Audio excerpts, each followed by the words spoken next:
Bonjour, alors je m'appelle Valérie, j'ai 53 ans après un parcours professionnel dans l'entreprise où j'ai eu des fonctions de cadre et de direction d'entreprise. Je me suis réorientée vers l'accompagnement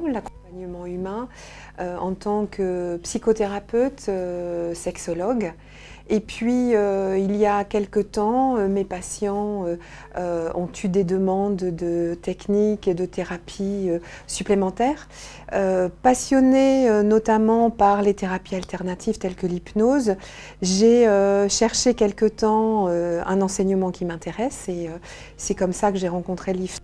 que j'ai fait une formation en hypnose et aujourd'hui je pratique et c'est un outil qui est important pour moi en complément pour mes patients et avec lesquels j'ai de bons résultats. Forte de mon expérience professionnelle, j'ai intégré l'équipe des formateurs de l'IFTA pour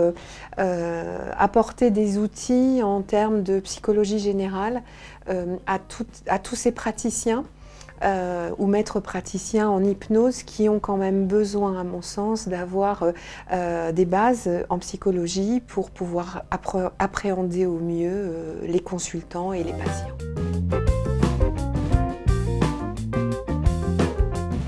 Oui, alors je fais régulièrement des émissions à la radio le soir sur un ton confidentiel puisqu'on commence à 21 h pour éloigner un petit peu les oreilles enfantines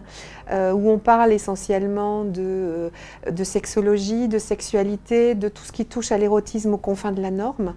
Les confins de la norme, c'est très simple, c'est sortir un petit peu de tout ce qui est plan-plan et parler de ce qui peut pimenter une vie sexuelle. Donc ça m'arrive effectivement d'intervenir à la radio et puis j'ai quelques chroniques dans des magazines où je dirais que mon cheval de bataille c'est de parler de la femme de 50 ans et plus parce que c'est un âge extraordinaire, sans doute parce que c'est le mien, mais c'est un âge extraordinaire où tout est permis et où on peut s'ouvrir à une deuxième vie, à une deuxième tranche de vie. C'est souvent perçu comme une fin et pour moi c'est le début de quelque chose. Donc j'écris souvent sur ce sujet.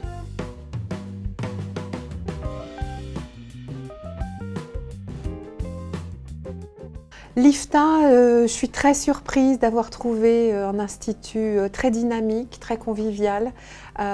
des groupes à taille humaine, 20 personnes, 25 personnes, c'est l'idéal. La même recherche du bien commun,